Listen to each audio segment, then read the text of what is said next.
Creo que ya estamos en vivo. A ver.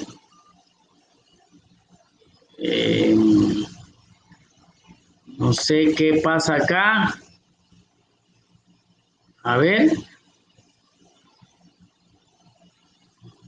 You are live. Vamos a ver si estamos en vivo, More, porque... Ok. Shalom, apreciados Javerín. Buenas tardes, tengan todas y todos. Estamos una vez más, como pueden ver allí en pantalla, a nuestro apreciado More Joseph Garrido, quien nos va a dar esta clase de la Yeshiva Or HaGanush, la clase número...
Ok, me disculpan un momento, hubo una interrupción. Estimado Joseph Garrido, por favor, comience con la shiur número 15, Tejiat Ametim. Bien, shalom. Muchas gracias, apreciado More Meir Ben Abraham, por la invitación. Gracias por este espacio para poder compartir con todos los oyentes y, por supuesto, los discípulos de nuestro Mashiach y todos los interesados con Am Israel, compartir un tema de mucha relevancia, por supuesto, y que a veces es un tema conflictivo, a veces un tema incomprensible. Y esta vez, pues, nos corresponde exponer acerca del tema Tehiyat Ametim. ¿Qué significa Tehiyat Ametim? Precisamente es lo que nosotros podemos entender dentro de una percepción hebrea de manera literal como resurrección de los muertos. Pero ¿qué implica realmente con lo de resurrección de los muertos? ¿Lo debemos tomar de manera literal? ¿O es una expresión idiomática para referirse a un tema en particular, en el contexto espiritual, por supuesto? Quiero exponer con cada uno de ustedes detalladamente este tema, cómo se percibe en la Torá, cómo lo percibe el Mashiach y cómo lo perciben los primeros discípulos del Mashiach. Y por supuesto, hasta el día de hoy, dentro de la escuela del Mashiach, cómo se está percibiendo.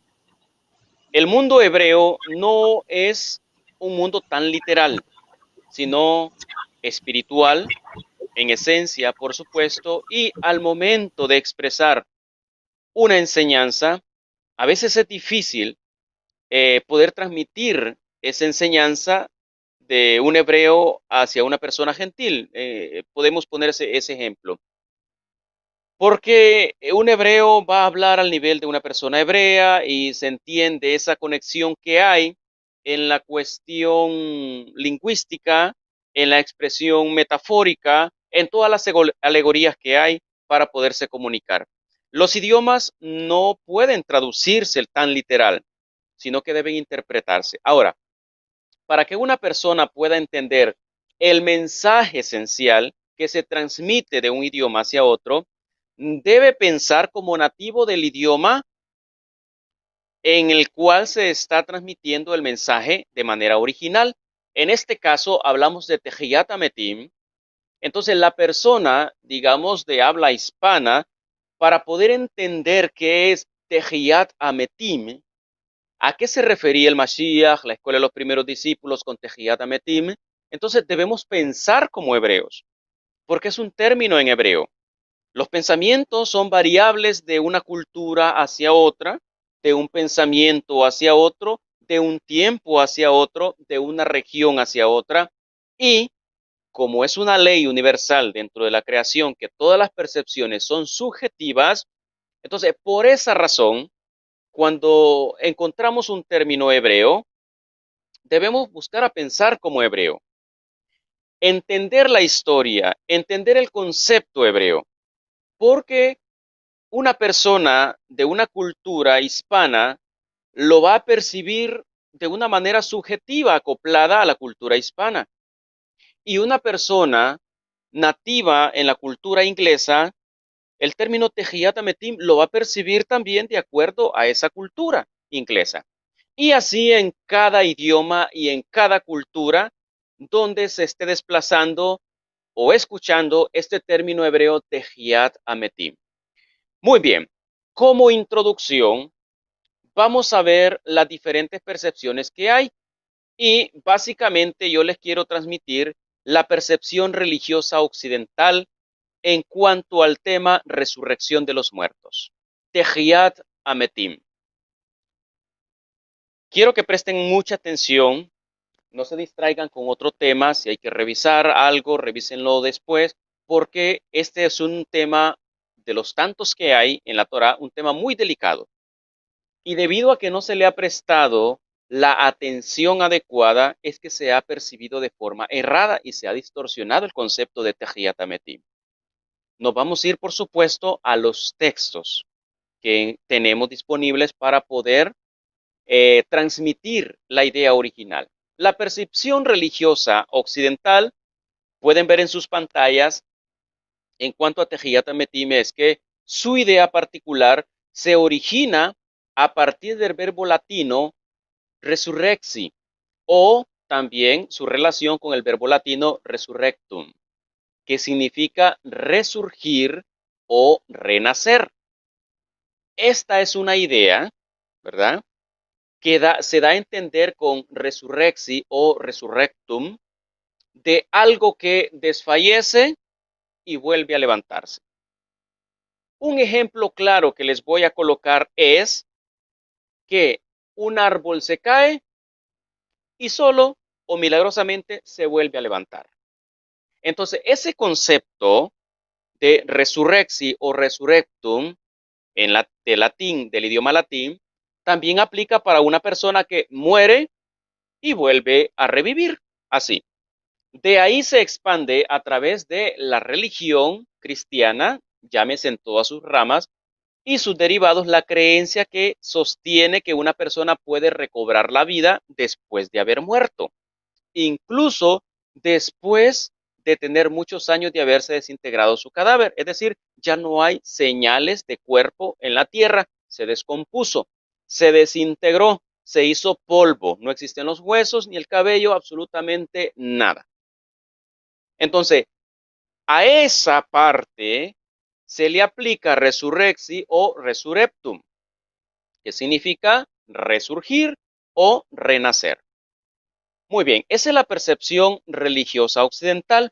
En el cristianismo, por supuesto, podrán escuchar de que se espera la resurrección de los muertos, personas que han muerto, no importa cuántos años tengan de haber fallecido, no importa cuán desintegrados están y revueltos entre el polvo de la tierra, pero se cree que van a resucitar, ¿verdad? Porque esto tiene bases en los términos latinos del idioma latino resurrexi y resurrectum, que significa resurgir o renacer. Muy bien, eso es lo que podemos ver por una parte, la percepción religiosa occidental. Ahora, veamos qué nos dice la mitología griega. Sabemos que en la cultura hispana hay bastante influencia de la percepción latina, que es la romana, sistemáticamente hablando, y del sistema griego. Por eso se le llama un sistema greco-romano. Hay bastante influencia. Por supuesto que sí. Por eso es que vemos a veces que en América no solamente se le llama, como debería llamársele, Iberoamérica, sino que Latinoamérica. La pregunta es, ¿por qué? Si nadie habla el idioma latino. Nadie habla el latín. Se habla español, se habla inglés, se habla portugués, entre otros dialectos que hay regionalmente en cada país. Pero ¿por qué se le llama Latinoamérica? Por la influencia del sistema latín, ¿verdad? Romano. Muy bien, ahora veamos la mitología griega. ¿Qué nos dice la mitología griega? Ahí en sus pantallas ustedes pueden ver que encontramos un escrito en un libro, que ya se los voy a dar, lo voy a citar para que puedan encontrarlo. Se dice que Asclepio, el hijo de Apolos, era un semidios de la medicina, una persona muy preparada, una persona sobresaliente, una persona de renombre. En la mitología griega antigua era considerado un semidios por elevarlo de nivel. Entonces se dice que Asclepio, el hijo de Apolos, era un semidios de la medicina. Los romanos le llamaron Esculapio. Fue instruido por el centauro Quirón en el arte de curar las enfermedades. Alcanzó tales progresos que consiguió ser capaz de resucitar a los muertos, según la mitología griega. Su ciencia dice que llegó al punto de provocar quejas de Hades, que es la diosa de la muerte. De hecho, Hades en griego es sepulcro. Eh, Dice que Hades estaba tan molesto, pues el inframundo se estaba quedando sin difuntos. Todos los estaba trayendo a Asclepio, los estaba resucitando. Por esta razón, Zeus lo mató con un rayo y de esa manera desapareció la resurrección, según la mitología griega. Bueno, cada cultura tiene su forma de transmitir su folclore. En el mundo hebreo, e incluso en la Torá, en el Tanaj y todo escrito sagrado, vemos que se compone en un sistema poético, no literal, no narrativo, sino poético, una forma expresiva poética. Y dentro de esa forma expresiva poética hay expresiones idiomáticas, hay hebraísmos, hay alegorías, etcétera. Hay un sinnúmero de cosas que cuando el lector simplista las viene a leer, piensa que el Leviatán puede existir, como piensa un occidental que el dragón de los chinos también existe, cuando simplemente es una imagen, ¿verdad? Que se presenta como una alegoría, entre otras cosas. Muy bien. Bien, eso que les acabo de citar está en la ficha bibliográfica, al pie de página está, por supuesto, el autor es Pierre Grimal, de una edición de 2008 llamada Mitología del Mediterráneo al Ganges, según la editorial Gredos. Y el ISBN para que puedan encontrar este libro ahí está el número al pie de página, 7978 84 249 2885 8. De esa manera podrán encontrar mucho más fácil por la internet o en cualquier biblioteca o editorial este documento llamado Mitologías del Mediterráneo al Ganges. Muy bien. Ahora, ya vimos que según la mitología romana, según la mitología griega, ahora, ¿qué enseña la Torá acerca de este tema tan delicado? ¿Cómo lo percibe el mundo hebreo? Recordemos que mucho pensamiento hoy en día de manera religiosa es producto de un sincretismo. ¿Qué es el sincretismo?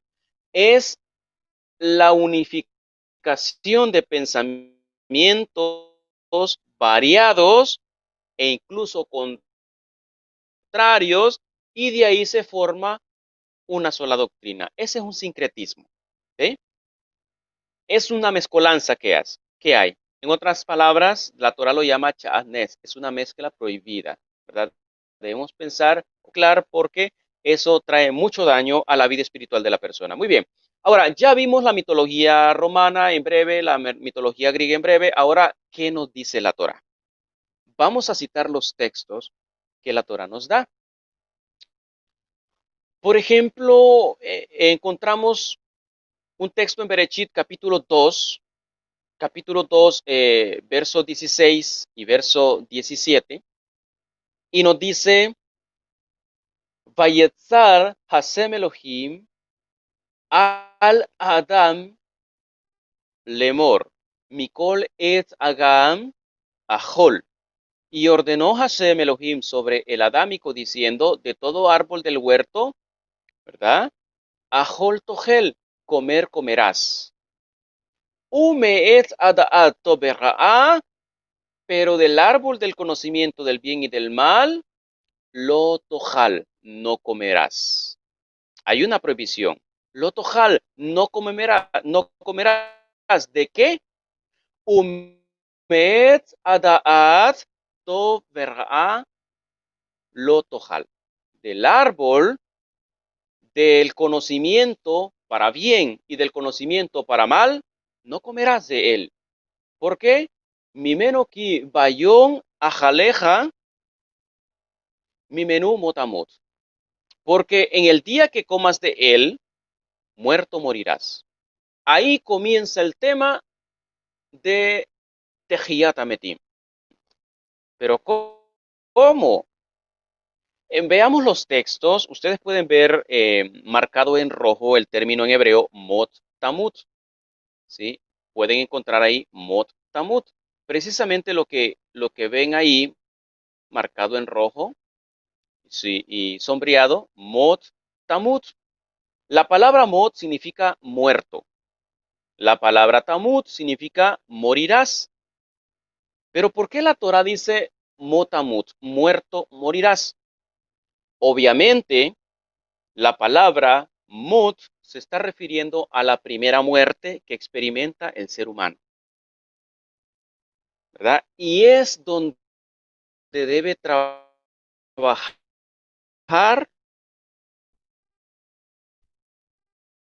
en la reparación en este mundo. Hacemos, y en simples palabras, ¿cuál es el propósito de que nosotros existamos en el mundo físico? Sencillo, el tikkun olam, la reparación del mundo. ¿En qué consiste la reparación del mundo? En despertar esa parte que se durmió o esa parte que se murió, el área espiritual. El día que nosotros nos alimentamos, y habla del adámico en manera general, nos alimentamos de el conocimiento para hacer bien o para hacer mal, ese día, motamut, ese día morimos en el aspecto espiritual. Y como consecuencia viene tamut en el aspecto físico. Es decir, morir sin una esperanza, morir sin haber cumplido un propósito. Me explico. Ahora, ¿qué es el árbol del conocimiento del bien y del mal? Por ejemplo, si yo estudio, tengo capacidad de conocer una ciencia, pero esa ciencia yo la voy a ejercer para mi bien, aunque sea para el mal de la población. En mi bien, porque me voy a lucrar de dinero, voy a sacar adelante a mi familia, voy a preparar a mis hijos, voy a andar mi buen automóvil, voy a tener todas las comodidades para mí y a eso le voy a llamar bendición. ¿Sí? Me atov del árbol del conocimiento para el bien. Ahora, y para el mal, cuando se convierte en mal. Cuando esa riqueza, esa bendición, entre comillas, que yo alcancé, fue a costas de hacer experimento con la ciencia que yo conozco, con gente que ahora está sufriendo, con gente que no me importó cuánto daño pudo haber sufrido para que yo me enriqueciera. Es algo que yo utilizo para bien en una parte, mientras que lo utilizo para mal en otra parte. Otro ejemplo, comer del árbol del conocimiento del bien y del mal. Digamos, yo distribuyo un producto, creo una empresa, estoy produciendo un determinado producto. Pero ese producto, para que me salga más cómodo, para que tenga un sabor aceptable, duradero, entonces comienzo a usar sustancias químicas. El producto va a estar bien. Los registros sanitarios me lo van a certificar porque el dinero está de por medio. Es producto también del árbol de la ciencia, el bien y del mal. Ahora, con ese producto que yo estoy elaborando en mi empresa, estoy generando empleos, estoy haciendo un bien. ¿Sí? Estoy haciendo un bien. Estoy educando a mis hijos.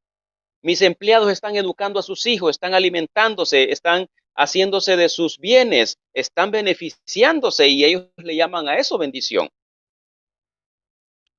Ahora, pero el producto que estoy elaborando está trayendo como consecuencia daños catastróficos a la población porque quizás sean componentes químicos que ese producto que sean nocivos a la salud, que produzca cáncer, entre otras enfermedades terribles.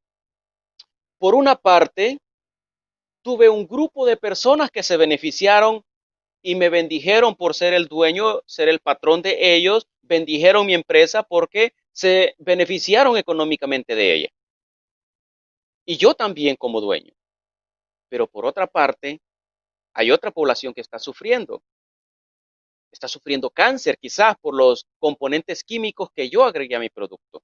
Entonces, eso es comer del árbol de la ciencia o del conocimiento para bien o para mal.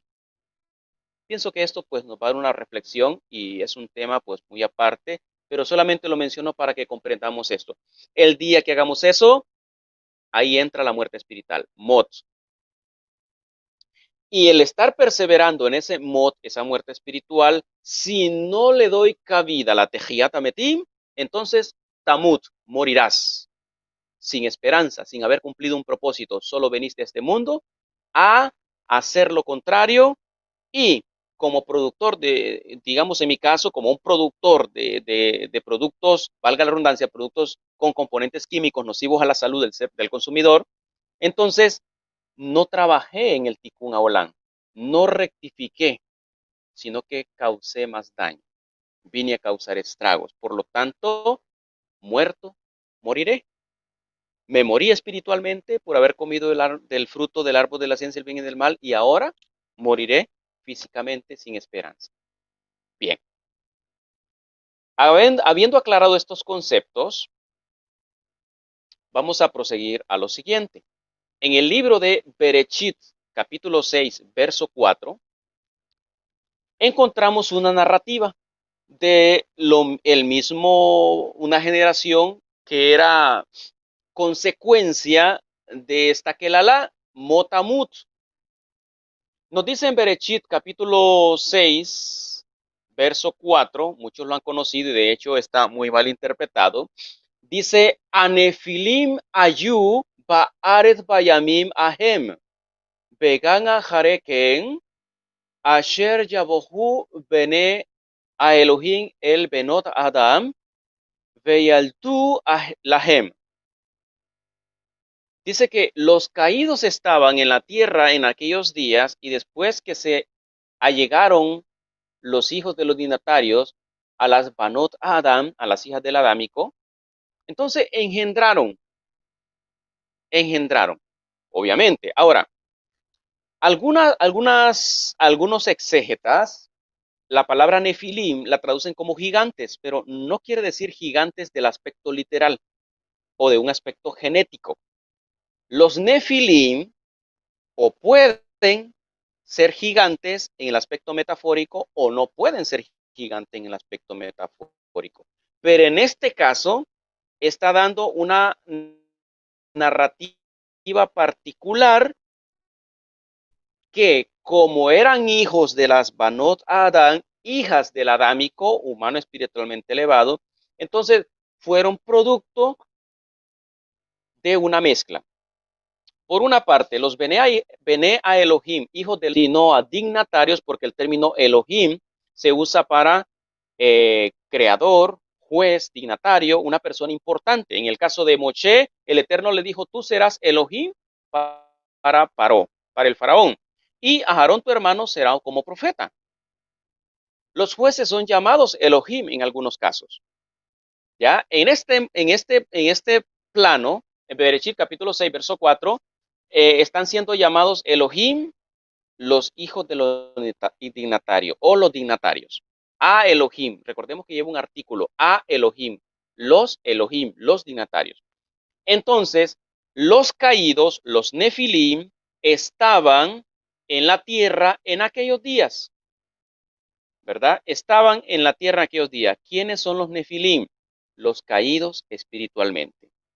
Pero aún siendo caídos espiritualmente, teniendo esa quelalá de Mots y para último Tamuz, quiere decir que por haber comido del árbol de la ciencia del bien y del mal, es decir, en otras palabras, como les expliqué anteriormente, por haber hecho algo que le benefició a cierta parte, pero dañó a otra parte, adquirieron un caret, una muerte espiritual. Entonces, eso convierte a una persona en Nefilim, en personas caídas espiritualmente. En sus pizarras pueden ver que Nefilim es un sustantivo en plural masculino que viene de la raíz nafal. Nafal significa caer, literalmente caer. Cuando alguien cae de un nivel hacia abajo es nafal. Entonces, Nefilim no significa gigantes. Tampoco este verso se refiere a que ángeles del aspecto griego o romano, según la percepción greco-romana, tuvieron relación espíritu, puede tener relaciones sexuales con una mujer, ni con un hombre. Eso nada más cabe en la mente griega o en la mente romana. Es parte de la mitología greco-romana. Pero en el concepto hebreo, los Benea Elohim eran hombres mortales, hijos de los dignatarios, y las Banot Adam eran hijas del humano espiritualmente elevado. Entonces hubo una fusión ahí. Y vemos que más en la Torah se nos da prohibición de ese tipo de relación de un hebreo con una mujer no hebrea y de una hebrea con un hombre que no sea hebreo, ¿verdad? Sino que el hombre tiene que buscar su mujer hebrea para esposa y la mujer hebrea un hombre hebreo como esposo, porque no está permitido el chatnes, no está permitido esa unión prohibida, es una unión prohibida. Entonces, Nefilim significa caídos. Quiere decir carente, dice que ellos engendraron, a final del verso 4, a estos valientes que fueron hombres de renombre. Así, fueron hombres de renombre. Por ejemplo, hoy en día, ¿quiénes pueden ser Nefilim? Toda persona poderosa, ya sea religiosamente hablando, políticamente hablando, en cualquier aspecto, pero que se está lucrando a base del sufrimiento o la manipulación mental de otros, esos son nefilim.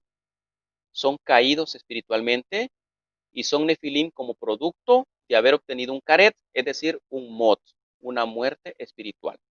Ahí se requiere que Tejiat Ametim, una resurrección de muertos, un despertar de una conciencia dormida. Bien, el término nafal también lo vemos relacionado en Bereshit 4:5 con una frase que dice Vaiplupanav.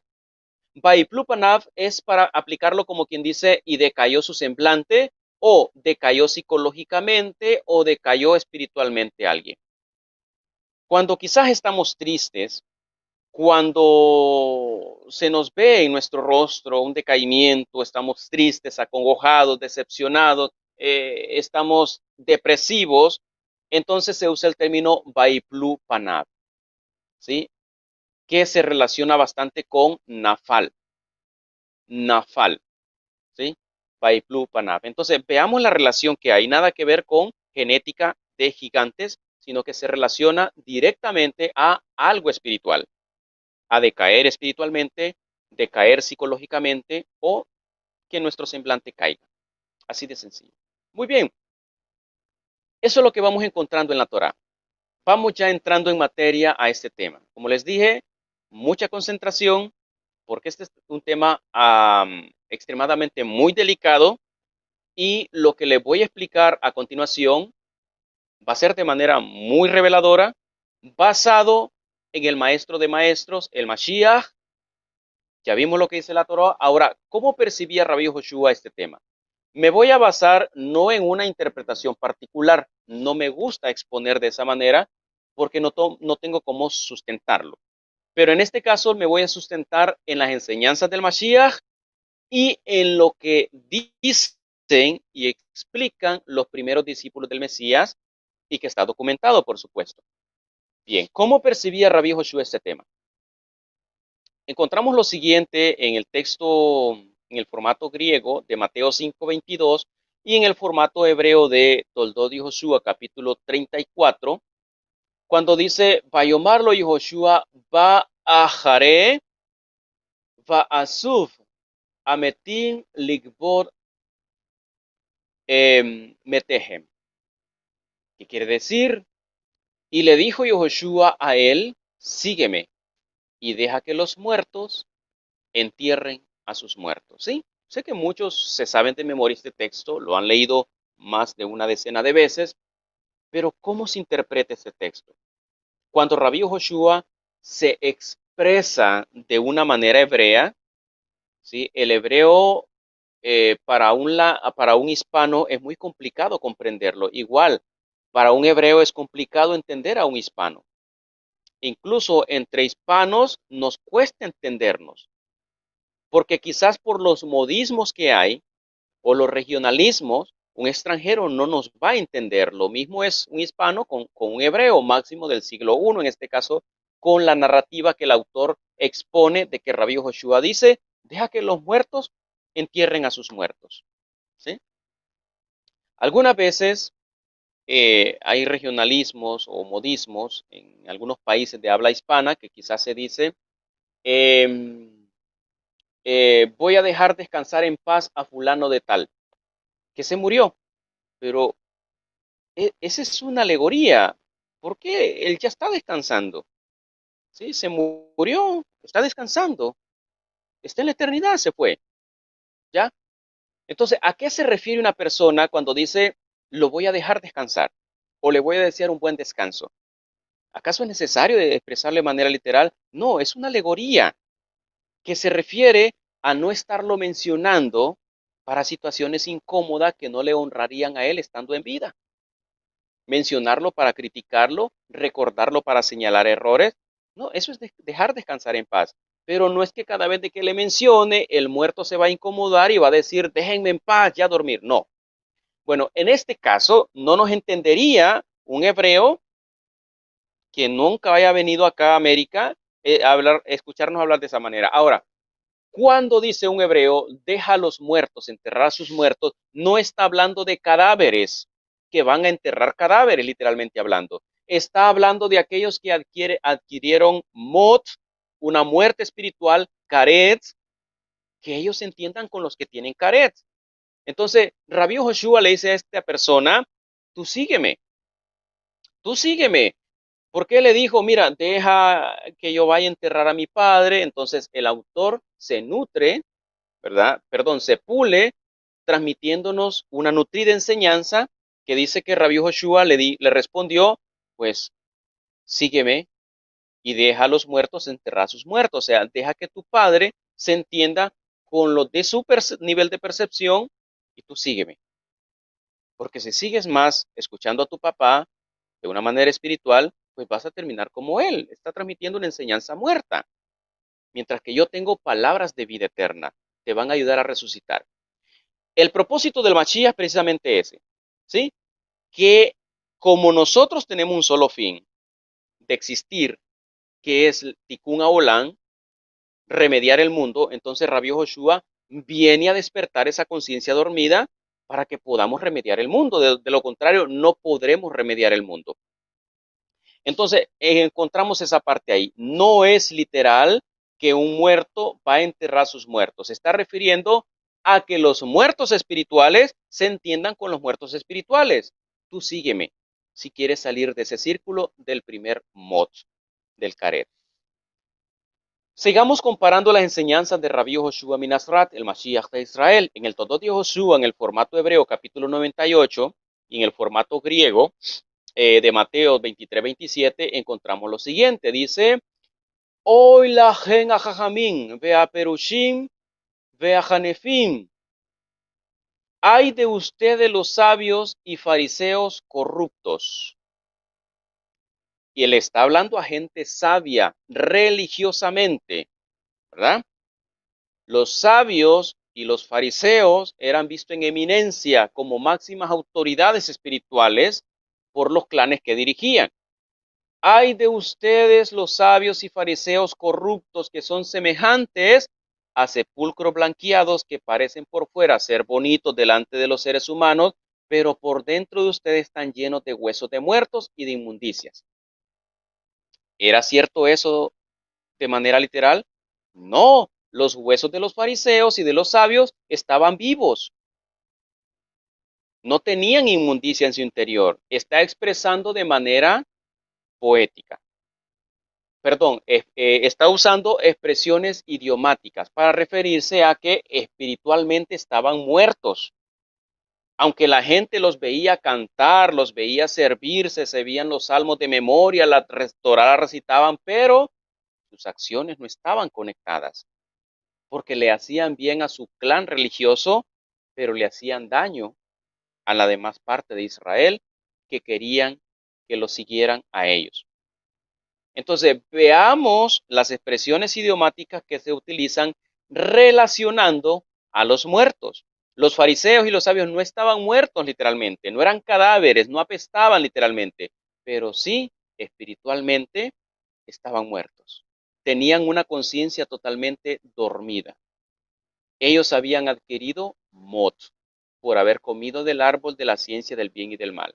No es ningún árbol literal que existió en un jardín hace 6.000 años, no existe eso, sino que se refiere de una manera alegórica a comer de un árbol que tenga conocimiento y quien coma de eso tenga la habilidad de hacer el bien por una parte y de hacer el mal por otra parte al mismo tiempo. Tenemos otra narrativa. En aquel día le salieron al encuentro los Sadoquim y los que renunciaron a la Tejiat Ametim. Obviamente está hablando aquí en un sincretismo. ¿Sabe qué? Hay enseñanzas de Rabí Joshua que él palabras y enseñanzas de la percepción de ellos como herramienta para darles en el punto, porque en las palabras elevadas del Mashiach no le iban a entender jamás. Entonces él se bajaba la percepción de ellos y usaba sus mismas doctrinas para transmitirles una esencia. Entonces, el autor narra aquí que la Tejiat Ametim, los Sadoquim, la rechazaban, no aceptaban eso, porque lo tomaban de manera literal. Pero hoy estamos hablando en el aspecto que sí el Mesías lo exponía y los primeros discípulos. Dice que le preguntaron diciendo, vea la enseñanza que Rabí Joshua les da. Le preguntaron diciendo, Rabí, dinos algo. Moshe dijo, cuando hermanos habiten juntos y uno de ellos muere y no haya tenido hijo, según Devarim 25:5, que su hermano tome a su mujer para preservar la descendencia de su hermano. A ese se le llama el levirato o ibum en hebreo. He aquí dice, habían 7 hermanos entre ellos. El primero tomó una mujer, murió sin descendencia y su hermano cumplió con su esposa el deber de cuñado. Así sucedió con el segundo y el tercero hasta el séptimo. Después de ellos la mujer muere, ya que ella fue para todos. ¿De cuál de los 7 será mujer? Y Joshua contestó y les dijo, ustedes pecan por ignorancia. O sea, le han dado cabida al sincretismo y ni siquiera saben lo que están preguntando.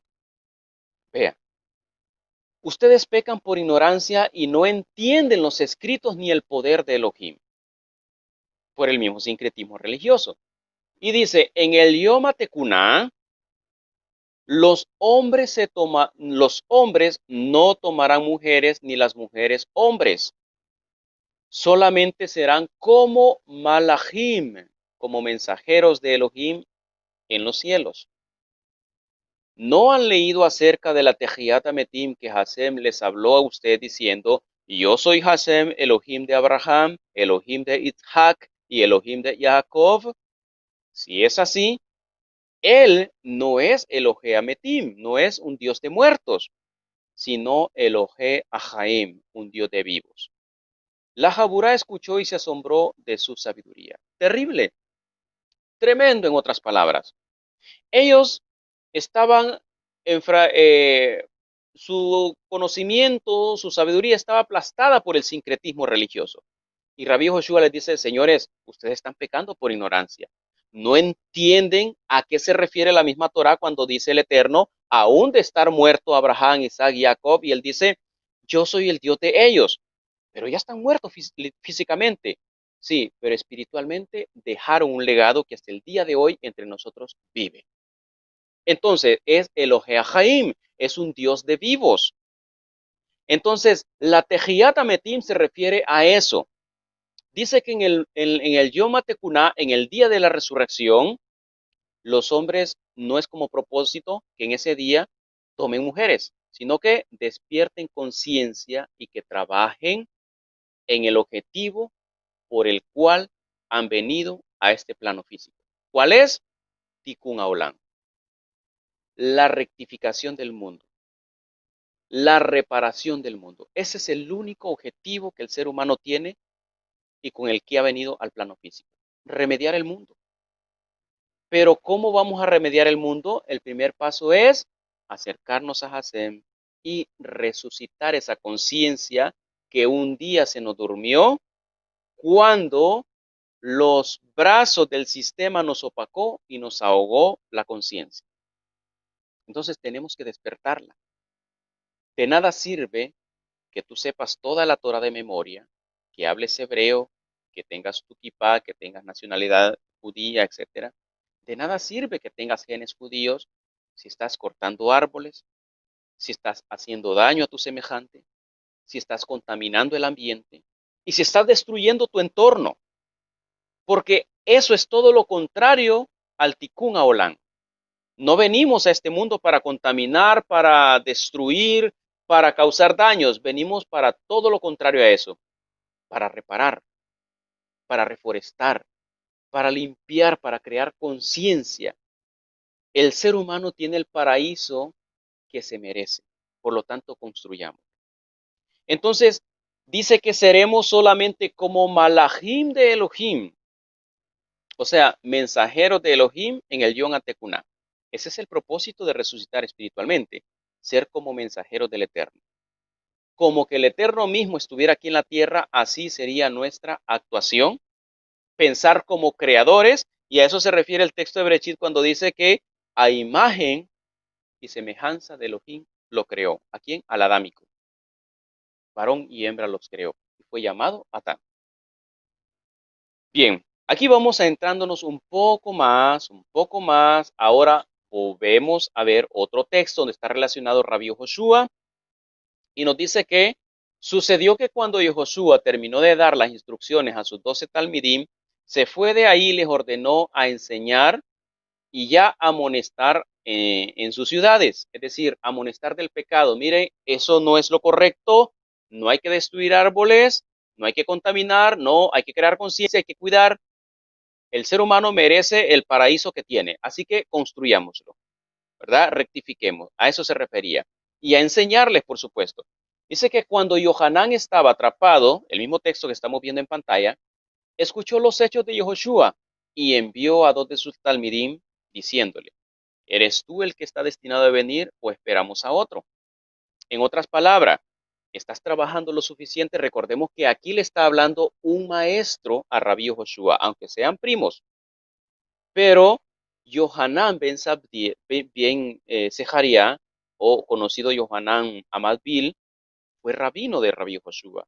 Fue un maestro, incluso fue él como Cohen que dio la semijá a Rabí Joshua el primero de Elul, cuando hizo la tevilá y dijo, aquí está el Cordero de Elohim que quita el pecado del mundo. Esa es una semijá de manera pública, hecha por una autoridad de la que una autoridad del sacerdocio como Yohanan Amabil o Yohanan ben Sejaría. Muy bien. Entonces le está preguntando, ¿eres tú el que está destinado a venir o esperamos a otro? En otras palabras, ¿hay suficientes acciones que aceleren la Tejiyat Metim o no las hay? ¿Puedes cumplirlo o no puedes? Era una máxima autoridad que estaba hablando hacia uno de sus discípulos, Rabí Joshua. Entonces Joshua les contestó a los otros alumnos de Yohanan y les dice, pues díganle, vayan y narren a Yohanan lo que ustedes han visto y escuchado. Los ciegos ven, los cojos caminan, los leprosos están siendo limpiados, los sordos escuchan, los muertos viven y los humildes son absueltos. Bendito es quien no sea confundido por mí. Da una aclaratoria muy elevada, Rabbi Joshua, ante un maestro tan elevado como y una autoridad tan grande como Yohanan ben Zeharia, un Cohen. Ahora, ¿a qué se refiere cuando Yehoshua dice los muertos viven? Los muertos viven. O sea, todos los que se habían muerto del siglo I hacia atrás, ¿resucitaron? Por supuesto que no. ¿A qué se está refiriendo? A una expresión idiomática en base a lo que hemos visto, Motamut, Tejiyat Ametim, El Karet, los Nefilim. Dile, los Nefilim están levantándose, los caídos espiritualmente están despertando, los muertos viven, ¿verdad? Los muertos están viviendo, la conciencia se está despertando, díganle. Eso es lo que trata de transmitir. No se está refiriendo a que se dedicó a visitar los cementerios y a levantar todo muerto que encontraba por delante. Recordemos que quizá en algún momento comenzamos a ser influenciados por mitología griega, mitología romana, y le dimos cabida al sincretismo religioso y comenzamos a pensar como ellos. Pero este tema, con la ayuda de Hashem, espero que nos aclare y nos haga volver a esa senda donde verdaderamente debemos estar cuando estamos caminando de acuerdo a lo que nos ordenan o nos enseñan estos textos que estamos viendo. En el Toldot de Josué, capítulo 43, Mateo 10, 5 y 10, nos dice esto. Escúcheme, yo soy discípulo del Mashiach. Me identifico al 100% como un discípulo absoluto del Mashiach. No escucho otro maestro que no sea alguien que no tenga la luz del Mashiach. ¿Sí? Y pienso que muchos están escuchando, muchos de los que están escuchando tienen la misma postura. No lo dudo. Ahora, vea lo que dice Rabí Joshua en este texto. Estos 12 envió de Joshua y les ordenó a ellos diciendo, en las tierras de gentiles no anden y en las ciudades de los samaritanos no entren. Vayan a las ovejas que se han apartado de la casa de Israel. Denle la buena nueva, que se confirmará el Malhut Shamayim. Sanen a los enfermos y revivan a los muertos. Limpien a los leprosos y saquen los shedim de los seres humanos. No reciban salario, de gratis recibieron, de gratis den. No acumulen plata, ni oro, ni dinero en sus bolsillos, ni mudas de vestidos, ni calzado, ni bastón en sus manos. El obrero es digno de recibir suficiente para su comida. Bien, volvamos un poco atrás del texto y dice, ¿cuáles son las instrucciones? Denles la buena nueva, o sea, denle la enseñanza que yo les estoy transmitiendo a ustedes. Luego, denle la buena nueva que se confirmará el Malhut Elohim, donde aquí y ahora en la tierra, en el plano físico, se confirmará un reino espiritual. Y luego les dice, sanen a los enfermos. Y no se está refiriendo simplemente a enfermos de virus. Hay enfermos mentales, enfermos espirituales, enfermos sentimentales, enfermos emocionales, enfermos de muchos aspectos. Entonces, encierra en manera general. Sanen a los enfermos y revivan a los muertos. ¿A qué se refiere? Yo como discípulo del Mesías no he revivido a ningún muerto. He querido tener parientes que han fallecido, he querido en algún momento que resuciten, porque los he amado tanto, me he acostumbrado a ellos en el plano físico, a verlos, pero no los puedo resucitar y soy discípulo del Mashiach. Y no he conocido un discípulo del Mashiach que haga semejante cosa en el aspecto literal. ¿A qué se refiere? Despierten la conciencia de aquellos que la tienen dormida. Ese es uno de los arduos trabajos que le corresponde hacer al discípulo del Mesías. Aquí no estamos de adorno en el plano físico. Ser discípulo del Mesías implica someterse a las exigencias del Mesías. ¿Cuáles son? Estas, y son muy serias. Revivir a los muertos. ¿A cuántas personas les hemos logrado despertar la conciencia? ¿Les hemos logrado inculcar las buenas nuevas? ¿Les hemos logrado transformar su vida, sanar su enfermedad mental, psicológica, emocional, sentimental, etcétera? Y hemos logrado que ellos cambien totalmente? Eso es revivir a un muerto. Entonces, esa es una de las exigencias de Rabeno y Joshua. Si no estamos decididos a ello, pues tenemos que aprender a decidirnos. Porque ser discípulo del Mesías no implica una simple membresía, un título, implica el trabajo más elevado que nos compete hacer como creación en el plano físico, rectificar el mundo, reparar el mundo. Muy bien, entonces vemos que la expresión idiomática redunda acá. Ahora, veamos los primeros discípulos de Rabeno y Joshua. Vamos a ver qué dicen los primeros discípulos. ¿Cómo percibieron este tema los primeros discípulos? ¿Cómo lo percibían? Veamos lo que dice Shaul. Shaul en la Igeret Shaul, que él escribe a la comunidad hebrea dispersa en Éfeso. Igeret Shaul el Kedoshim, así se titula en hebreo. Veamos. Y él les dio vida a ustedes. Vean el mensaje que está transmitiendo Shaul, dice al estilo hebreo, por supuesto. Y él les dio vida a ustedes cuando ustedes estaban muertos en sus propios delitos y pecados. Está hablando le está hablando a gente que resucitó después de haber sido un cadáver enterrado en un cementerio. No, está hablando de gente nefilim, caídos espiritualmente, carentes de espiritualidad. Les está hablando a personas que comieron del árbol del conocimiento del bien y del mal, a personas que tienen caret, aunque sean israelitas, ¿sí? Aunque se identifiquen como hebreos, pero tuvieron su caret en un momento. Mot Tamut. El libro de Bereshit nos revela ese gran secreto. Mot Tamut. Y él les dio vida a ustedes cuando estaban muertos en sus propios delitos y pecados, en los cuales anduvieron en otro tiempo, siguiendo la corriente de este mundo conforme al príncipe de la potestad del aire, es decir, aquel principado que ejerce una influencia terrible de sincretismo, de religiosidad y hace que caigas en el mot, en la muerte espiritual. El espíritu que ahora opera en los hijos de desobediencia, entre los cuales también todos nosotros vivimos en otro tiempo en los deseos de nuestra carne. Todos tuvimos una conciencia dormida, estuvimos muertos espiritualmente, haciendo la voluntad de la carne y de los pensamientos, y éramos por naturaleza hijos de ira, lo mismo que los demás. Pero el Eterno, que es rico en misericordia por su gran amor con que nos amó, aun estando nosotros muertos, como en pecados, nos dio vida juntamente con el Mashiach. El Mashiach viene a resucitar ese tipo de muertos y no a resucitar cadáveres ya descompuestos. Ellos ya cumplieron su ciclo. Así, dice, muertos en pecados, nos dio vida juntamente con el Mashiach y juntamente con él nos resucitó. Yo me considero que yo ya resucité. Muchos aquí que están escuchando este momento considero que o consideran ellos que ya resucitaron, pero no de un cementerio, sino de una muerte espiritual, de una conciencia dormida, tal como dice el texto. Y juntamente con él nos resucitó y asimismo nos hizo sentar en los lugares celestiales con Adoneno y Joshua. Es decir, en las posiciones donde estamos deleitándonos de este banquete espiritual y sabiendo gozar de la vida de una manera muy saludable. Ahora, veamos qué nos dice Shimon Kefa. ¿Se recuerdan a Shimon Kefa quién era?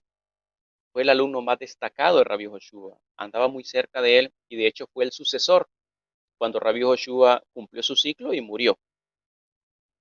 Nos dice en la Igeret Arishonit, Kefa el Akeilos Batefutzot, que quiere decir la primera carta de Kefa hacia las comunidades en el exilio o en la diáspora, conocida como primera carta de Pedro, capítulo 2, verso 21 al 25, nos dice, Pues para esto ustedes fueron llamados, porque también el Mashiach padeció por nosotros, dejándonos ejemplo, para que sigan sus pisadas, el cual no hizo pecado ni se halló engaño en su boca, quien cuando le maldecían no respondía con maldición, cuando padecía no amenazaba, sino encomendaba la causa al que juzga justamente, quien llevó él mismo nuestros pecados en su cuerpo sobre el madero, para que nosotros, estando muertos, ¿cómo? ¿En un cementerio? ¿Descompuestos? No. Aquí vamos sacando el sincretismo religioso en nuestra mente. Estando muertos a los pecados, vivamos a la justicia, y por cuya herida ustedes fueron sanados. Parece que la percepción y la opinión, la enseñanza de Shimón Kefa es compatible a la de Shaul. Aunque Shaul es un poco más tardío, Shimón Kefa opina igual que él, Shaul igual que Shimón Kefa, y de todos los discípulos opinan igual que su maestro, y el maestro Rabbi Joshua simplemente da la verdadera interpretación y aplicación de lo que la Torah da. ¿Sí? Ahora, veamos más opiniones de los primeros discípulos, más evidencia. Parece que esto se está poniendo muy bueno, muy revelador a la enseñanza. Besrat Hashem. Ahora, el mismo discípulo, Simón Kefa, en la misma carta, pero en el capítulo 4, verso 6 al verso 8 nos dice, por eso a los muertos se ha anunciado la buena nueva, ¿para qué? Condenados en carne según los hombres, escuchen bien, no dice, porque estando enterrados en un cementerio y descompuesto su carne, no, dice condenados en carne, a ese tipo de muertos se refiere, los que están condenados en carne según los hombres. Dice que ellos vivan en espíritu según Elohim. Está hablando de una conciencia dormida, no está hablando de ir a resucitar muertos a los cementerios.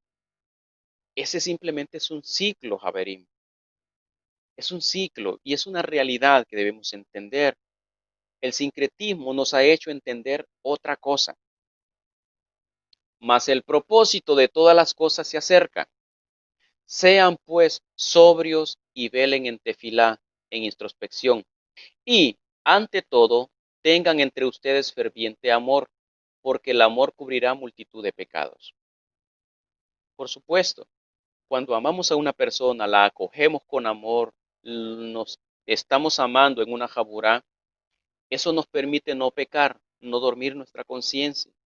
Por eso lo recomendable es que toda persona que busca Torah, que le gusta estar estudiando Torah y quiere vivir como hebreo o como discípulo del Mashiach, únase a una jaburá donde se comparte el amor, que es compatible, la unidad, porque estando solo puedes caer, puedes enredarte en una debilidad y puedes alejarte, ¿verdad? Y puede venir ahí mods. Mucho cuidado, para obtener un mod, una muerte espiritual, basta un segundo y se echa a perder todo lo que por años quizás hemos luchado por lograr. Aquí vemos una fórmula. Según el texto de Shimon Kefa, dice que unidad más amor es igual a expiación de pecados. Debemos estar unidos. Comúnmente las personas que se alejan de una comunidad no experimentan la unidad y no experimentan el amor, y por lo tanto están un poco más lejos de la expiación de pecados. ¿Por qué? Porque siguen sus propios pensamientos, no le prestan importancia a las fiestas sagradas, al Shabbat, no le prestan importancia a la Sedaká ni la practican. Cuando alguien quizás necesita algo, lo juzgan por algún pecado oculto que tiene o cosas así, como lo hacen en el sistema grecorromano. Porque no hay amor, no hay unidad. Cuando nos unimos en una jabura, cuando nos amamos, eso expía pecados. ¿Por qué? Porque permite que no caigamos en el error. Nos permite estar unidos, corrigiéndonos unos a los otros, velando por el bienestar espiritual unos por los otros. De manera un poco más profunda, vamos a aplicar brevemente gematría. La palabra uno en hebreo es ejad y la palabra amor es ahabá. Ejad tiene un total numérico de 13 y ahabá también de 13. Resulta que eso nos aleja de la Tejiyat Ametim, la unidad, ser uno en una comunidad. buscarnos el uno a otro, apoyarnos y sentir amor unos por los otros, nos hará salir de la muerte espiritual y nos hará fuertes para poder emprender la Tejiyat Ametim, la resurrección de los muertos, el despertar de la conciencia dormida de todos aquellos que nos rodean o están cerca de nosotros. Por eso, 13 de Ejad y 13 de Jabá lo vemos implícito en el resultado de Tejiyat Ametim, 13-13. ¿Sí? Entonces todo tiene sentido. Muy bien, sigamos un poco más adelante y veamos qué nos sigue diciendo otra carta. Voy a darle lectura de manera textual y nos dice así. Pero dirá alguno, esto es bien fuerte, prestemos atención a este texto que está diciendo Shaul, que escribió Shaul en una carta. Dice, pero dirá alguno, ¿cómo resucitarán los muertos? Esa pregunta retumba hasta el día de hoy. Preguntarán alguno, pero ¿cómo es posible que estando los primeros discípulos, el Mashiach, si hacían algunos esa pregunta? El sincretismo siempre ha existido. Siempre ha existido el sincretismo cuando se le da cabida dentro de Israel. Si no, no tuviera sentido la reparación del mundo. Contra eso, el Eterno nos ha mandado a luchar. El Mashiach nos ha equipado para poder enfrentar ese tipo de sistema y poderlo vencer. ¿Sí? Y de esa manera traigamos la Geulá a todo Am Israel.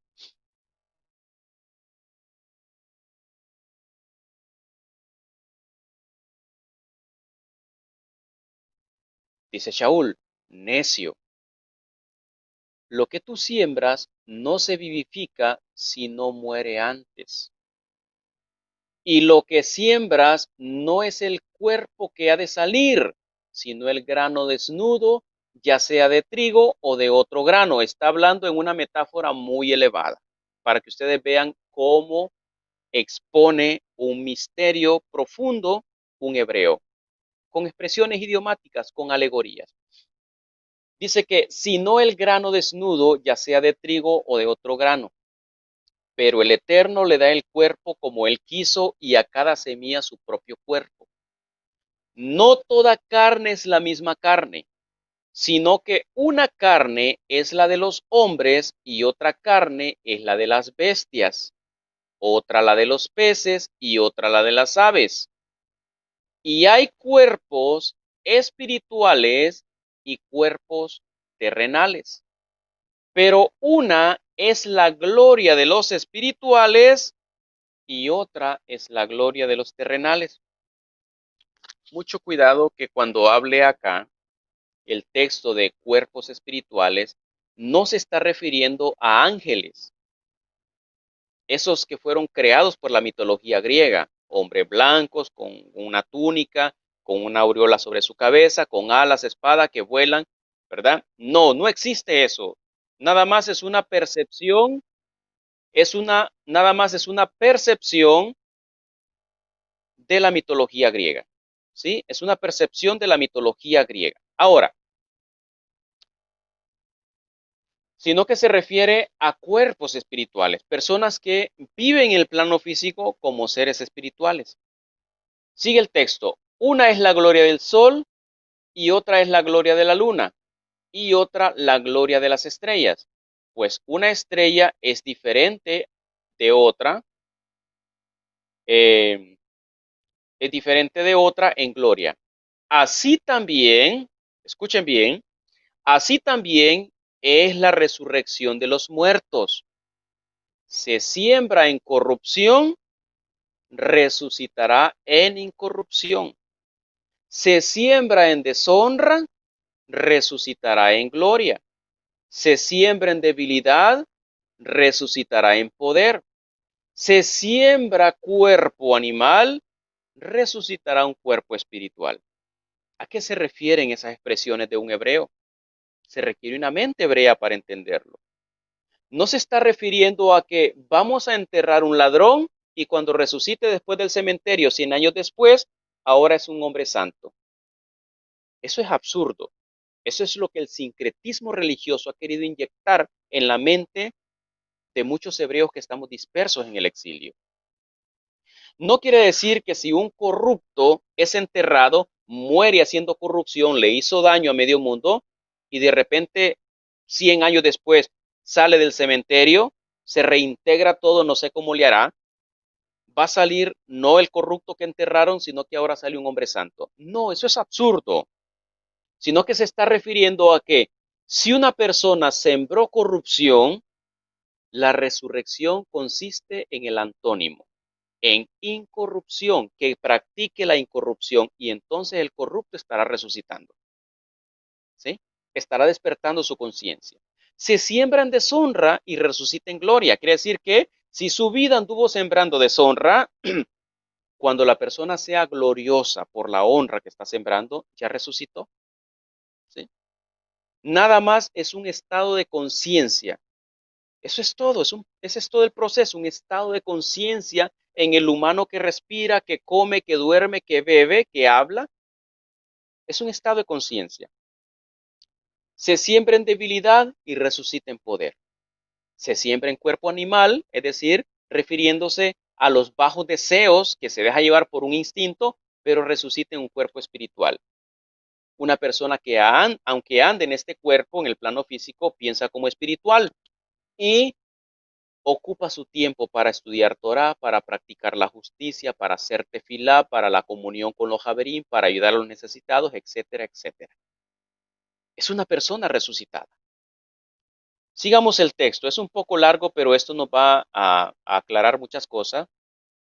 Dice, hay cuerpo animal y hay cuerpo espiritual. Así también está escrito, fue hecho el primer Adán, alma viviente. ¿Sí? Alma viviente. El postrer Adán, espíritu vivificante. Ya conocimos la historia. El primer adámico se rebeló contra el Eterno, comió del árbol del conocimiento del bien y del mal y comenzó a actuar de una manera que beneficiaba a los suyos, pero dañaba a los demás. ¿Sí? Entonces, eso lo convirtió en una persona muerta espiritualmente. Obtuvo caret. Si vamos a hacer el bien, que sea colectivamente. Dice un dicho popular, haz bien y no mires a quién. No importa si es un hebreo o no es hebreo. El bien es el bien. Rabí Joshua nos expone, si tu enemigo tiene hambre, dale de comer. Mas lo espiritual no es primero, sino lo animal, luego lo espiritual. Vea qué palabras reveladoras dice Shaul aquí. Me llama mucho la atención. Y les voy a sombrear por donde voy, porque el texto es algo largo. Ahí precisamente ustedes pueden ver en su pantalla sombreado. Y dice, más lo espiritual no es primero. Se refiere a que primero sucede una muerte para que luego venga la resurrección. Es como que hagamos la pregunta, ¿quién fue primero, la oscuridad o la luz? La luz no tiene sentido de existir si antes no está la oscuridad. ¿Sí? Así de sencillo. ¿Qué fue primero, el llenado o el vacío? El vacío, por supuesto. Fue primero el vacío. ¿Por qué? Porque ese vacío le da cabida al llenado. Perfecto. Entonces, el primer hombre es de la tierra, terrenal. Y el segundo hombre es el Adón, es de lo espiritual, es del cielo, es el espiritual, es del cielo. ¿Cuál el terrenal? Tales también los terrenales. ¿Y cuál el espiritual? Tales también los espirituales. Y el, y el cual, perdón, y asimismo, perdóneme, tengo un pequeño rebote. Déjeme verificar un momento acá, por favor. Muy bien. Ahí estamos. Y nos dice que el primer hombre es de la tierra terrenal y el segundo hombre, que es el Adón, es del cielo. Cual terrenal, tales también los terrenales, y cual espiritual, tales también los espirituales. Es decir, el que es terrenal va a entender al terrenal y el que es espiritual va a buscar al espiritual, en este caso al Mashiach. Así como hemos traído la imagen de lo terrenal, traeremos también la imagen del espiritual. Pero esto les digo, hermanos, que la carne y la sangre no pueden heredar el Malhut Elohim, es decir, lo que mora, donde mora el pecado, no entra en Malhut Elohim, que es aquí ahora, sino que hay que vivir como espirituales, no como carnales. Ni la corrupción, dice que ni la corrupción hereda la incorrupción. He aquí les digo un misterio, no todos dormiremos, es decir, aunque estemos levantados espiritualmente, no todos vamos a caer espiritualmente, no todos vamos a llegar a ese estado de Nefilim. Puede ser que hayamos algunos valientes, nos neguemos a muchos deseos de la vida por mantener esa altura espiritual y habrán otros que quizás no. A eso se refiere. Yo les digo un misterio, no todos dormiremos, pero todos iremos siendo transformados en un momento, en un abrir y cerrar de ojos. Es una expresión idiomática, abrir y cerrar de ojos no significa que se murió el cadáver y después resucitó, no, y no sintió el tiempo, no, se refiere a un ciclo. En un abrir y cerrar de ojos quiere decir que es un ciclo obligatorio. ¿Qué persona de nosotros tiene ojos y no cierra y abre los ojos inconscientemente? Porque es un ciclo que lo hacemos inconsciente. Entonces no está encerrando terminologías de tiempo, sino que en un momento, dice, seremos transformados en un abrir y cerrar de ojos. Es decir, en un momento que no podamos dominar, en un momento que no tengamos conciencia o no lo procuremos, vamos a ser transformados porque eso le compete al creador. Como dije en otra parte, Shaul. Bueno, uno sembró, el otro regó, pero el crecimiento, ¿quién lo da? Shaul, Kefa, Apolos, no, lo da el Eterno. Entonces, eso es un remes para esta parte. Dice a la final trompeta, quiere decir cuando se ejecuta el llamado para la persona. Esa es la final trompeta, otra expresión idiomática. Porque se tocará la trompeta, es decir, se vociferará la buena nueva salvación. Y los muertos, esto es bien interesante, vea, y los muertos serán resucitados incorruptibles. ¿Qué muertos? Los corruptos, los ladrones, los mentirosos, los pícaros, los violadores, los asaltantes, los corruptos, etcétera, todos esos resucitarán incorruptibles. Y nosotros, los que ya estamos resucitados, está hablando un resucitado ahí que es Shaul, que nunca había muerto físicamente, por cierto, y nosotros, los ya resucitados, seguiremos siendo transformados, porque es necesario que esto corruptible se vista de incorrupción y esto mortal se vista de inmortalidad. Ahí está la respuesta sencilla. Así, ahí está marcado en rojo la revelación a todo ese gran misterio Tejiat Ametim. Porque es necesario que esto corruptible se vista de incorrupción y esto mortal se vista de inmortalidad. Esa es la Tejiat Ametim en palabras simples. Y cuando esto corruptible se haya vestido de incorrupción y esto mortal se haya vestido de inmortalidad, entonces se cumplirá la palabra que está escrita. Sorbida es la muerte en victoria. ¿Dónde está, oh muerte espiritual, tu aguijón? ¿Dónde, oh sepulcro, tu victoria? Pregunta hasta acá. El Mashiach ya vino hace más de 2000 años. Yo soy un discípulo de él y no cambio a mi maestro por nada del mundo. Me han abandonado amistades, familiares, personas que me juraban lealtad o amistad o fidelidad, me han abandonado por el simple hecho de identificarme como el discípulo del Mashiach. Pero no cambio mi maestro. Ahora, como discípulo del Mashiach, me atrevo a preguntar, desde que apareció el Mashiach, ¿a qué muerte fue la que él venció? ¿A la muerte física? No, la gente sigue muriendo, incluso todos los discípulos mueren, incluso yo voy a morir físicamente. Entonces, él no vence una muerte física. Cuando dice sorbides la muerte en victoria, y pregunta, ¿dónde está, oh muerte, tu aguijón? Se refiere a la muerte espiritual. El Mashiach es el único, y por eso Israel está obligado a seguir su luz para que sea absorbida la muerte en victoria. Y para que esa muerte espiritual no siga punzando aguijonazos de veneno sobre los Bene Israel. ¿Dónde está, oh muerte, tu aguijón? Se refiere a la muerte espiritual. El Mashiach la ha vencido. Muchas personas pretenden quitar su muerte espiritual de su vida a través de la religión. La religión es una vela más, ¿sí? Para velar el cadáver en el cual puede estar una persona muerta espiritualmente. Nada más. No es un medio que te acerca al Eterno, te aleja del Eterno. Incluso la religión es el origen de las guerras, el origen de las desgracias, el origen de la división, del desamor, del odio gratuito, del racismo. El ser hebreo no se trata de una religión, se trata de un estilo de vida muy definido, tal como el Mashiach nos enseña, viviendo de acuerdo a la verdadera interpretación y aplicación de la Sagrada Torá. ¿Dónde está, oh muerte, tu aguijón? Se refiere a la muerte espiritual. El Mashiach la venció. ¿Dónde, oh sepulcro, tu victoria? Es decir, ajá, sepulcro, ¿no era que te ibas a llevar a todos los muertos espirituales? Ahora, mira, tienes, ¿quién te venció? El Mashiach. Los que se mueren ahí, pues se van muertos, pero vivificados espiritualmente.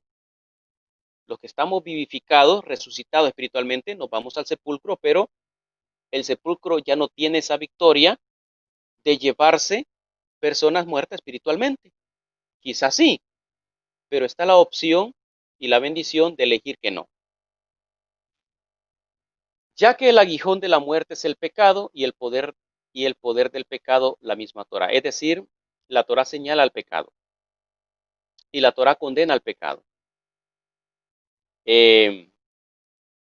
Mas gracias sean dadas a Hashem, que nos da la victoria por medio de Adonenu, Yehoshua Hamashiach. Así que, hermanos míos amados, estad firmes y constantes, creciendo en la obra del Adón siempre, sabiendo que vuestro trabajo en el Adón no es en vano. Es un mensaje para nosotros, lo podemos tomar para nosotros, aunque era una carta particular de Shaul a la comunidad hebrea dispersa en Corinto, pero podemos tomar ese mensaje. Nuestro trabajo en Adonenu y Yehoshua no es en vano. Estamos resucitados, Javerim y Karim. Bienvenidos a la vida. No esperemos a resucitar corporalmente porque no va a suceder. No. Particularmente me atrevo a decir que no y respeto la opinión de quienes digan que sí, ¿verdad? Respeto las opiniones. No estoy brindando una verdad absoluta de mi parte, sino simplemente dando los textos que manifiestan la opinión de los primeros discípulos y la opinión del Mashiach y lo que la Torah enseña, etcétera. Por esta razón, Rabbi Joshua Minasrat dijo en el Tratado de Edut a Talmid Ahub, libro conocido comúnmente en Occidente como Juan 11:25, dice, yo soy la resurrección y la vida. El que cree en mí, si está muerto, vivirá. ¿A qué se refiere? Después de lo que hemos escuchado, ya sabemos que se refiere a una persona muerta espiritualmente. Si una persona con una conciencia dormida se acerca a la enseñanza del Mashiach y cree en el Mashiach, su conciencia se despertará. Por eso dice, el que cree en mí, si está muerto, vivirá. ¿Verdad? Muy elevado mensaje, esperanzador mensaje que Rabbi Joshua nos da. El que cree en mí, si está muerto, vivirá. Pregunto, ¿cuántos de los que estamos escuchando esta enseñanza vivimos? Es una buena pregunta. Vivimos espiritualmente. No se está refiriendo el texto a cadáveres. Para poder entender este concepto, vamos a detallar, ya para ir finalizando, dos términos. Olam Hazé, Olam Haba. Olam Hazé se entiende como el mundo presente. Aquí ahora estamos en el Olam Hazé. El Olam Haba es una expresión idiomática que quiere decir mundo venidero, pero lo entendemos como que hacemos venir lo espiritual acá. El Olam Haba no es que me muero y después de muerto físicamente voy para el Olam Haba, no. es un error. Por eso se dice Olam Haba, el mundo que viene. ¿Va? Ava, que viene, no que va. Olam Haba, el mundo venidero. Es decir, yo estoy en el Olam Hase, en el mundo presente, estoy en el cuerpo físico, estoy en el plano físico, pero hago venir un mundo espiritual a mí y lo vivo, vivo no de acuerdo a los deseos de la carne, sino de acuerdo al propósito espiritual. Ese es el Olam Haba, ese es vivir el Olam Haba. Dijo Yohanan ben Zeharia, arrepiéntanse y vuélvanse en Teshuvah hacia Hashem, porque el Malhut Elohim ha venido, se ha acercado. No es que nos morimos físicamente para ir al Malhut Elohim, se ha acercado. Entonces, eso se vive aquí y ahora, y depende de la conciencia despierta de cada quien, de cuánto haya resucitado. Para finalizar, quiero que veamos un texto muy profundo y que nos deja un mensaje muy claro y alentador. Tampoco, hermanos, queremos que ignoren acerca de los que duermen, espiritualmente hablando. Que no se entristezcan como los otros que no tienen esperanza. ¿Cuáles? Los que se niegan a aceptar al Mashiach. No hay una esperanza.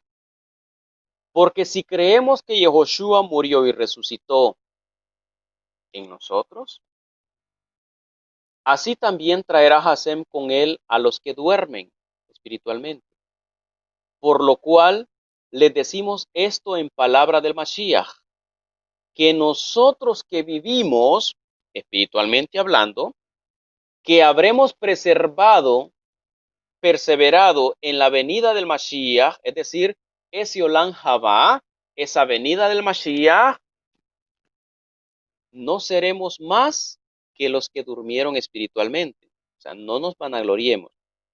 Porque el mismo Mashiach, con aclamación, con una voz de malaj, de mensajero, y con trompeta del Todopoderoso, descenderá del cielo, y los muertos espirituales en el Mashiach es prioridad que resuciten. Luego nosotros, los que vivimos espiritualmente, los que perseveramos juntamente con ellos, seremos elevados a las alturas a recibir al Mashiach en el Espíritu. Y así estaremos siempre con el Mashiach. Por tanto, consuélense los unos a los otros con estas palabras. Quizá, Javerim y Karim, ustedes leyeron este texto en alguna versión hispana y le entendieron de una manera errada. Aquí trato de transmitírselas de la manera más acercada posible a la percepción hebrea y a lo que el escritor Shaul trató de transmitir a una comunidad hebrea. Recordemos algo. Estamos hablando de una Tehiyat Ametim. ¿Cómo se realiza? Mediante un despertar de una conciencia adormecida. Los textos que hemos visto son claros.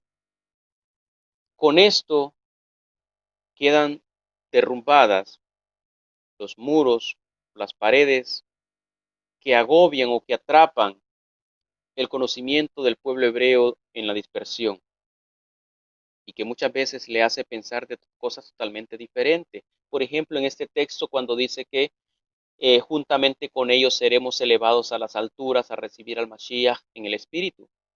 Una versión hispana dice, lo recibiremos en el aire. La palabra que aparece ahí en el texto hebreo es ruach. La palabra ruach se puede traducir como aire, viento, hálito, espíritu, para un aspecto espiritual, mental, soplo. Lo que un ventilador da es ruach, aire. Lo que el aire acondicionado da es ruach, aire.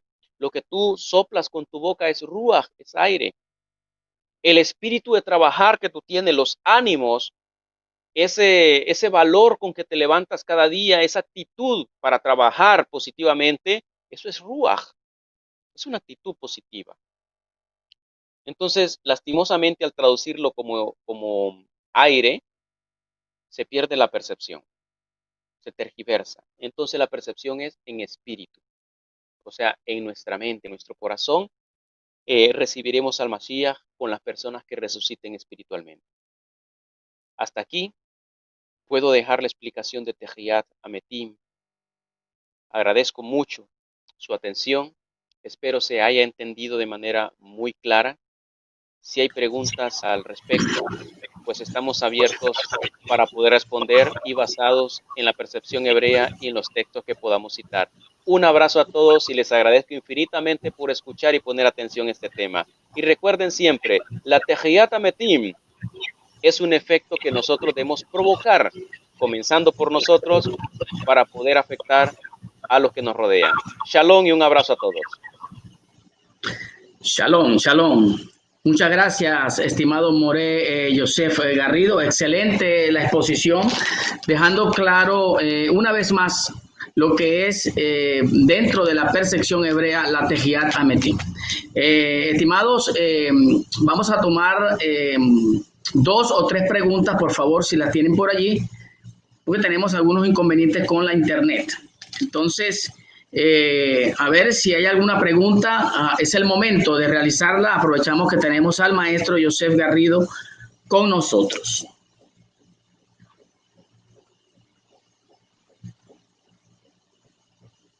Si hay alguna pregunta, a ver. Es el momento, Javerilla Kerim.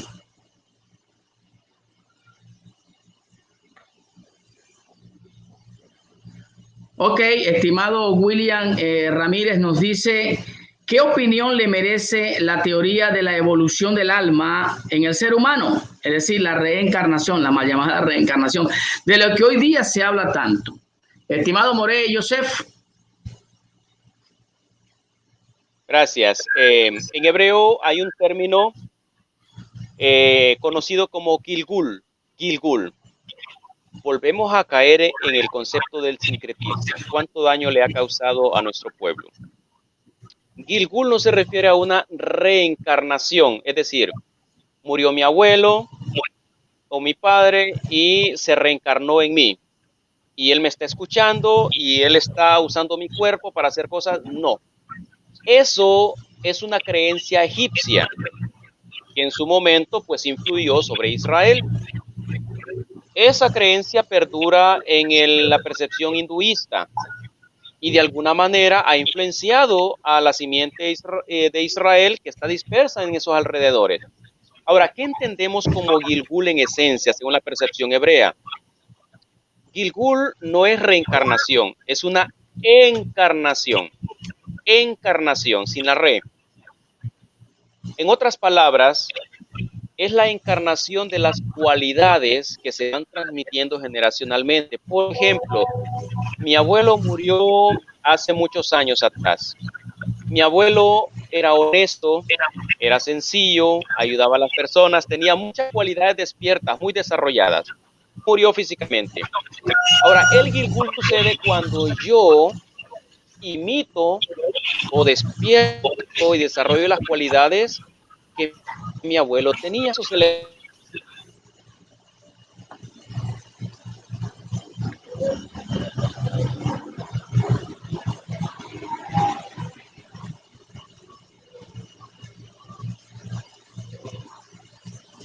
no hay un texto en la Torá que pueda avalar ese tipo de percepción o de concepción que se tenga de reencarnación. Y con respecto de la conciencia, eso es gradual. A medida que la persona se vaya metiendo con el Creador, vaya estudiando y vaya aplicando en práctica lo que va estudiando la Torá, en esa medida la persona gradualmente va a ir evolucionando, como dice Shaul, va a ir de la luz de la aurora que va de aumento en aumento hasta que el día es perfecto. Ese es el concepto. Gracias. Baruch Hashem.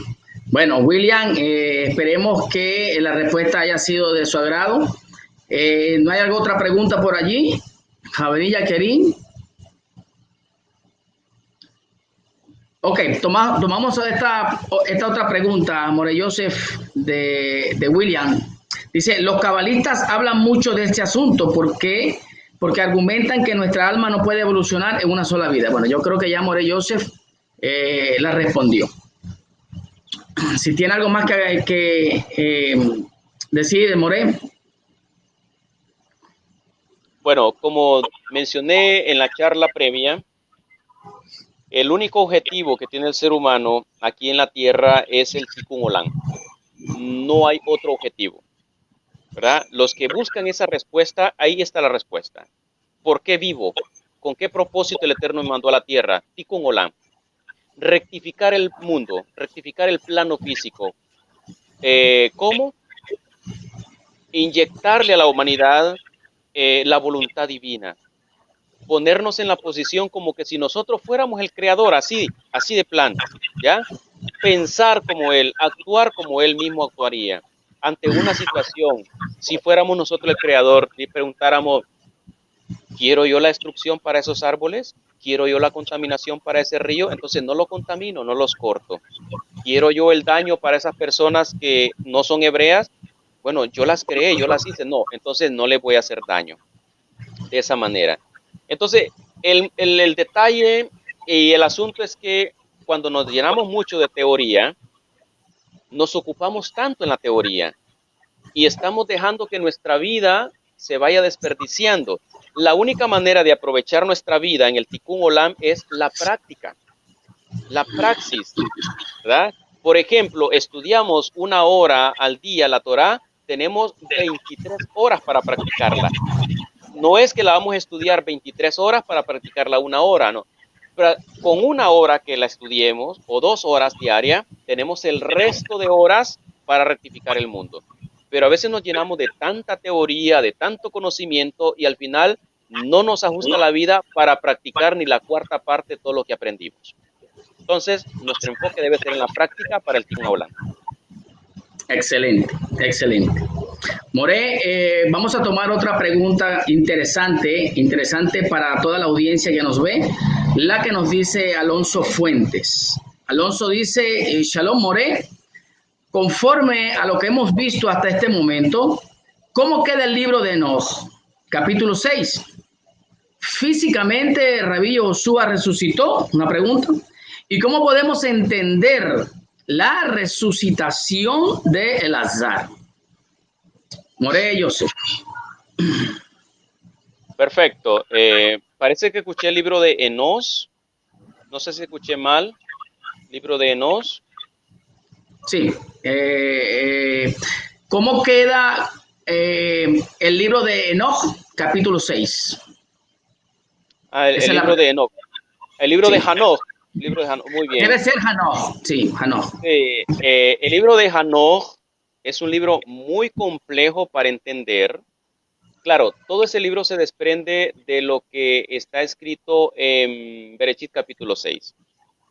Y es como una clase que se abre en un lenguaje muy elevado. Nada de lo que hay es literal. Nada que si existe Shemi Hassá como el gran general y el nombre de cada malaj. Recordemos que este dedo puede ser malaj, este ojo puede ser malaj.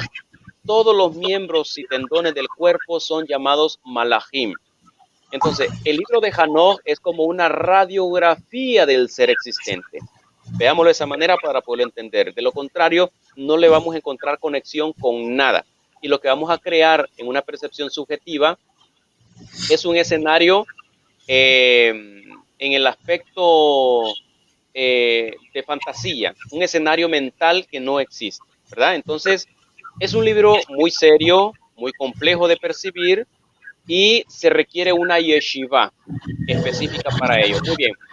Ahora, en la misma pregunta decía, ¿cómo tomamos la resurrección de Yehoshua y la resurrección de Elazar? Buena pregunta. ¿Cuántos? Voy a responder con una pregunta. ¿Cuántos han visto resucitar al Mashiach? Yo lo vi. Personalmente ya lo vi. Porque yo vi la resurrección del Mashiach en mí. No vi el escenario cuando lo asesinaron, cuando lo enterraron, y no estoy hablando de una historia, estoy hablando de un efecto esencial. yo he visto la resurrección del Mashiach. ¿Por qué?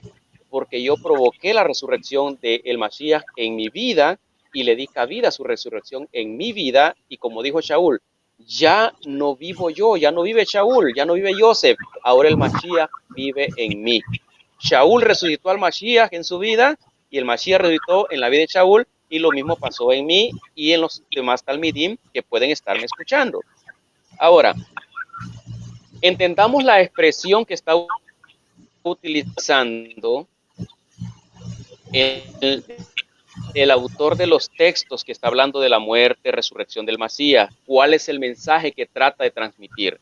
No simplemente es un dato histórico, sino que haga un efecto esencial en los lectores de dicho documento. Yo encontré ese secreto y por eso respondí con esa pregunta. ¿Has visto al Mashiach resucitar? Yo lo vi. Y la otra pregunta, ¿qué opinión podría dar sobre la resurrección de Lázaro? Muy bien. Parece que eso está ligado a un dato histórico.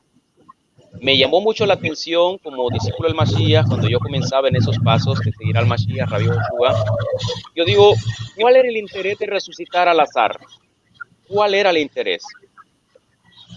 Tiempo después yo descubrí que Lázaro era el Talmid Ahub, era el discípulo amado de Rabbi Joshua. El sincretismo enseña que era Juan o que quizás era Kefa. Era Lázaro el discípulo amado, ¿verdad? Así está registrado. Si leemos con pinza y, y lupa el documento de Lázaro, que fue el mismo, no fue ningún Juan que escribió el documento, que el libro se llame Juan. Entonces, ¿cuál era el interés del Mashiach de hacer eso? Porque me terminó de llamar mucho la atención y me inquietó para investigar cuando el Mashiach va a desaparecer del plano físico y deja comisionado a sus primeros discípulos, y alguien pregunta, bueno, tú te vas y mira lo que hiciste con Lázaro y nos lo deja entre nosotros. ¿Cómo está eso? ¿Cómo está eso, Rabí? Mira lo que nos está dejando. Fueron, si yo quiero que él quede hasta que yo venga, que a ti, tú sigue lo que yo da para que Lázaro terminara de escribir un libro tan complejo de entender como el libro de Juan, que se conoce comúnmente como Juan en Occidente, que es Eduta Talmid Ahub, un tratado muy complejo de entenderle, porque lo está escribiendo una persona íntimamente en lo espiritual ligada al maestro. De hecho, cuando Rabbi Joshua iba a Jerusalén, vemos que él nunca dejó, porque eran sus íntimos amigos. Ahí dormía, ahí comía con tanta confianza, y hay textos que se nos escapan que narran que él no dejaba de ir a la casa de ellos. Pero resulta que se lo encuentra muerto, él llega, se encuentra en el escenario y él llora. Se registra que él lloró. Y la gente decía, mire, está llorando el maestro. Tanto amaba a ese hombre. No era tanto lo que lo amaba, sino el propósito que debía cumplirse en Lázaro, ¿verdad? Escribiendo secretos que solamente a él le revelaba el Mashiach. El libro de Juan no es fácil entenderle. Es un libro muy complejo y se necesitan yeshivot para poder entender, por supuesto. Ahora, ¿pudo haber ocurrido una resurrección física? Pienso que el Mashiach, al preguntarle yo eso, me respondería lo mismo que le respondió a sus Talmidim Rishonim. Si yo lo hice, ¿qué te importa? Es un asunto mío. Esa risa la tuve como reacción cuando leí, si yo quiere que él quede hasta que yo venga, ¿verdad? Ahora, no pongo en duda que haya resucitado, que haya ocurrido, no, pero lo que a mí me frena como para seguir investigando a fondo si era algo, porque es algo íntimo, si era algo que me competía a mí, pues él mismo dice, pues no te compete, no te importa. Si yo lo hice, no te importa. Si se registró, pues bueno, se registró, pero es algo que lo hizo el Mesías, ¿verdad? Sucedió físicamente, no sucedió, es algo que le compete a él, ¿verdad? Chicas, pudo haber sido la única. Pienso yo que así sido la única, en la forma como él narra el autor, y él lo está narrando, que es el mismo individuo resucitado, y en la forma como el Mesías responde cuando lo están cuestionando por esa acción. Sus mismos discípulos lo cuestionan y él dice, bueno, a ustedes no les importa, es un asunto mío, si yo quiero que él quede hasta que yo venga, que ustedes, no les interesa, no les compete saber eso. Ya, gracias, interesante pregunta. Baruch Hashem. Toda rabá, estimado Moré Yosef, por aclararnos este punto. Estimados Javerín, bueno, hasta acá hemos terminado con la Shiur número 15 de Hiat Ametim. La próxima clase, la número 16, será el Malhut Shamayim. Recordemos que hablamos sobre el Olam Haba y el Olam Hazeh, Tehiyat Ametim, y ahora entramos con el Malhut Shamayim, que tienen relaciones estas clases. De antemano agradezco a cada uno de ustedes el hecho de estar acá presente, y una vez más a nuestro querido amigo y Moré Yosef Garrido. Vamos a tenerlo de vuelta, obviamente, ya es un consecuente representante de esta casa, de esta yeshiva Ora Ganús, porque vamos a entrar en otros temas mucho más profundos en la próxima yeshiva que vamos a dar sobre la segunda parte de la yeshiva Ora Ganús. Dijimos anteriormente, cuando comenzamos, que íbamos a dar, son 40 clases, las primeras 20 clases, y vamos a tener un receso para ir armando las otras 20 clases más, y obviamente vamos a tener a nuestro maestro Yosef Garrido. Bueno, Joseph, le dejo para que se despida de la audiencia.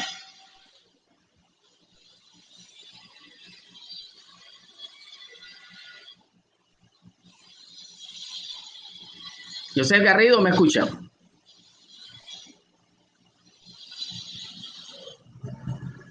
Muchas gracias, Moré Meir. Gracias por su invitación. Para mí es de mucha alegría. Sí, les estoy escuchando. Sí. Bueno, entonces, ok. Gracias. Okay. Gracias, realmente muchas gracias. Decía, le agradezco enormemente a Moré Meir por esta invitación, y espero estar nuevamente con todos ustedes a través de algún tema que les interese. Muy bien. Bueno, Shalom, Hasamea, Sukkot, Javerín, Javerot. Nos estaremos viendo en la próxima Shiur. Haz la jarraba.